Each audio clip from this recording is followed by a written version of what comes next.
Our gospel reading today is from John, chapter 21. After these things, Jesus showed himself again to the disciples by the Sea of Tiberias. And he showed himself in this way.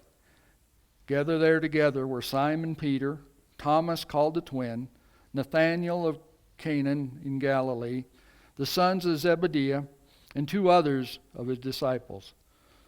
Simon Peter said to them, "I am going fishing." They said to him, "We will go with you." They went out and got into the boat. But that night they caught nothing. Just after daybreak, Jesus stood on the beach. But the disciples did not know that it was Jesus. Jesus said to them, "Children, you have no fish, have you?" They answered him, "No."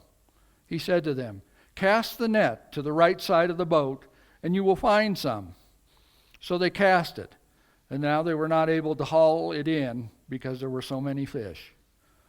That disciple whom Jesus loved said to Peter, "It is the Lord." When Simon Peter heard that it was the Lord, he put on some clothes, for he was naked, and jumped into the sea. But the other disciples came in the boat, dragging the net full of fish, for they were not far from the land, only about 100 yards off. When they had gone ashore, they saw a charcoal fire there with fish on it and bread. Jesus said to them, "Bring some of the fish that you have just caught." So Simon Peter went aboard and hauled the net ashore, full of large fish, 153 of them. And though there were so many, the net was not torn. Jesus said to them, "Come and have breakfast." Now none of the disciples dared to ask him, "Who are you?" because they knew it was the Lord. Jesus came and took the bread and gave it to them, and did the same with the fish. This was now the third time that Jesus appeared to the disciples after he was raised from the dead. When they had finished breakfast, Jesus said to Simon Peter, "Simon, son of John, do you love me more than these?" He said to them, "Yes, Lord, you know that I love you." Jesus said to him, "Feed my lambs." A second time he said to him, "Simon, son of John, do you love me?" He said to him, "Yes, Lord, you know that I love you." Jesus said to him, "Tend my sheep." He said to him the third time, "Simon, son of John, do you love me?" Peter felt hurt because he said to him the third time, "Do you love me?" And he said to him, "Lord, you know everything. You know that I love you." Jesus said to him, "Feed my sheep. Very truly I tell you, when you were younger, you used to fasten your own belt and to go wherever you wished. But when you grow old, you will stretch out your arms, and someone else will fasten a belt around you and take you where you do not wish to go." He said this to indicate the kind of death by which he would glorify God. After this he said to him, "Follow me." Peter turned and saw the disciple who Jesus loved and followed them. He was the one who had reclined next to Jesus at the supper, and he said, "Lord, who is that is going to betray you?" The word of God for the people of God. Amen.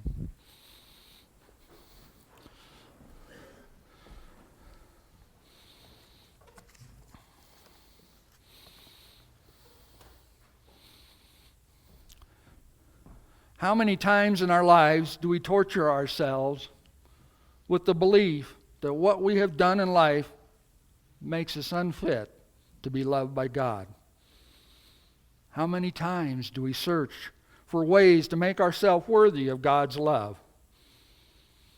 Well, if you've ever felt this way, you know that you're in really good company. Martin Luther used to torture himself with these words, "Have I done enough?" Over and over, so much so that the abbot in his monastery feared that Luther was going to lose his mind and physically harm himself. The story is told that Luther would enter the confessional, confess his sins, perform the penance assigned to him, and then before he even left the church, he would return to the confessional to confess again, because he feared so that his had sinned some way and that God was angry again with him. Can you imagine going through life that way? Always fearful? Always believing that God's angry at you? I want you to think about Simon Peter today. And I want you to think about him specifically in the context of today's gospel lesson. You see, this particular lesson concerning the amazing catch of fish is not unique to John's gospel. We also find it in Luke's gospel. But the timing there is different. And that is really important to take note of. In Luke's gospel, it occurs very early in Jesus' ministry, just when he is first calling his disciples. And in Luke's gospel, we have Peter, after seeing the amazing catch, falling at Jesus' knees and saying, "Go away from me, Lord, for I am a sinful man." Peter's response to Jesus in Luke is important and meaningful in the context of Luke's gospel. Peter understands his relationship to God under the law. He has not yet come to understand his relationship to God as a result of the gospel. But Peter's declaration, a different agenda, if you will, for the placement of the story and the lesson it teaches because of where John places it, is incredibly important for us to hear and to understand. Unlike in Luke's gospel, the story in John's gospel comes at the very end, after Jesus' resurrection. So it comes after Peter's denial on the night before Jesus' crucifixion. All right, now let's put ourselves in Peter's sandals. You have denied even knowing Jesus. And that is despite having previously declared that you would die for him. How do you imagine you're probably feeling at this point? Now remember, at this point in John's gospel, Jesus has appeared to the disciples 2 other times. The first was in the upper room on Easter evening. The second time was again in the upper room 8 days later. This appearance at the Sea of Tiberias, which is the Sea of Galilee, is the third time Jesus has appeared to the disciples. But take note of something. In each of those previous appearances, Peter is not mentioned. It is almost if the gospel writer was marginalizing Peter. Or is it possible that Peter has marginalized himself because of his denial? There's no doubt that Peter believes Jesus has resurrected. We are told as much in the Easter gospel. But Peter is carrying a lot of baggage. He's denied knowing Jesus. His denial is as much a betrayal as were the actions of Judas. The difference is that Peter has not killed himself physically. However, he's killing himself spiritually. I can feel that Peter is despondent. He may be despairing of ever being worthy of Jesus' love again. This proud and impulsive man seems to have placed himself on the periphery. John's recounting seems to indicate that Peter does not want to be too visible, does not want to be seen by Jesus. But now, notice how Peter acts in today's lesson. The impulsiveness is returned. But first of all, you have to understand what is not being said directly in today's gospel.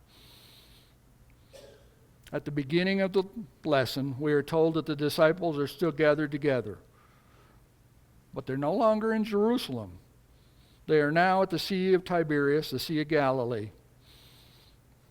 What we do know is how long it has been since Jesus. What we do not know is how long it has been since Jesus last appeared to them in Jerusalem. But it must have been a great time, because the Sea of Galilee is 70 miles from Jerusalem. And they had to walk through incredibly rough terrain and are now gathered there, perhaps at Capernaum. Then out of nowhere, Peter announces he is going fishing. And lacking anything better to do, the other disciples agree to go with him. So off they go in the boat, onto the lake. They spend all night fishing, and they catch nothing until a stranger instructs them to put their net to the right side of the boat. Immediately, they make a huge catch of fish, too many for them to haul in. One disciple, in conventional wisdom, would indicate that it was John, now recognizes Jesus and announces as much to the others. Once again, Peter's impulsiveness kicks in and he swims to shore. It's to be near Jesus, at least physically. Now, this is where it gets interesting. And it's interesting because of what the events around that little charcoal fire mean for all of us. And I think it's interesting that it takes place during a meal. Consider the meal for a moment. It's a simple meal. Fish and bread. Breakfast. People gathered around a meal as family, as friends. When there are problems that need to be solved, gathering for a meal is a great way to solve those problems. It's difficult to be angry with someone when you're breaking bread with them. And I think that is the stage that Jesus is setting here. He knows how upset these men are, particularly Peter. Think about it. With the exception of John, all of them deserted him in his agony. With the exception of John, where were they when he died so horribly on that cross? They were hiding. Every single one of them, except for John. And Peter had denied him, had told 3 people that he did not even know Jesus. Today, we might say there was a huge elephant in the room, and no one wanted to admit it was there. There was a lot that needed to be said, but it was not being said. So they were around the fire, eating.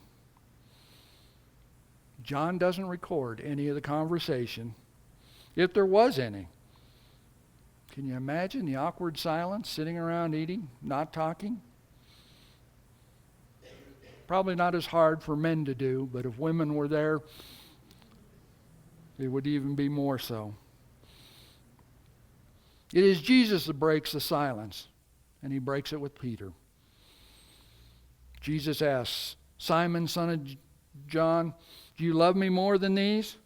Peter says to him, "Yes, Lord, you know that I have affection for you." Jesus said, "Feed my lambs." Jesus said to Peter again a second time, "Simon, son of John, do you love me?" Peter said, "Yes, Lord, you know that I have affection for you." Jesus said, "Tend my sheep." Jesus said to him a third time, "Simon, son of John, do you have affection for me?" Peter was grieved because he asked him a third time. "Do you have affection for me?" He said to him, "Lord, you know everything. You know that I have affection for you." Jesus said to him, "Feed my sheep." When you read this passage, are you confused by Jesus asking the question 3 times? Why does Jesus need to ask the question 3 times? It's because Jesus is reaching out to Peter in a way that is not immediately clear to Peter or to us. You see, the first and second time Jesus asks, he uses the Greek word agapos, which is one way of saying love. The third time, Jesus asked the question. He uses the Greek word philios, which is another way of saying love. But there's a difference in the quality of love implied by each of these words. The first two times Jesus asked the questions, he is asking Peter if he loves him enough to die for him. Peter, do you love me enough to die for me? That is what agape implies. It is the kind of love Peter professed for Jesus early on Thursday night, but could not live up to it after Jesus was arrested. Jesus is actually revisiting Peter's inability to live up to his own words. The third time Jesus asks his question, he's asking Peter if he loves him in a brotherly way, a human way. Peter, do you love me like a brother? This is what philios implies. Jesus is giving Peter grace. Peter knows he could not live up to what Jesus had asked of him. He could not do it the night before Jesus' death on the cross, and he had no reason to believe he could do it now. So Jesus comes down to Peter's level and lowers the expectation. Then Jesus does something else. He tells Peter that he, Peter, will eventually be able to agape, to love Jesus enough to die for him. It will happen when Peter grows old. Jesus is foretelling Peter's death on his own cross. And finally, he welcomes Peter back. Jesus says to Peter, "Follow me." Jesus does the same for each of us every day of our lives. Just as Martin Luther asked, "Have I done enough?" So too do we ask, "Have I done enough?" Because we know we are incapable of that type of love that Jesus asks of us. And Jesus knows it too. So Jesus comes down to us. He lowers the bar for us. He says to us, "I will always love you enough to die for you. And I accept the fact that you are not always able to love me in that way. But it's okay. Just follow me and love me as you are able." That's the lesson we can learn from today's gospel. We can never love God in a way that will equal God's love for us. But that does not stop God from loving us so much that he sacrificed his only Son for us and for our salvation. Amen.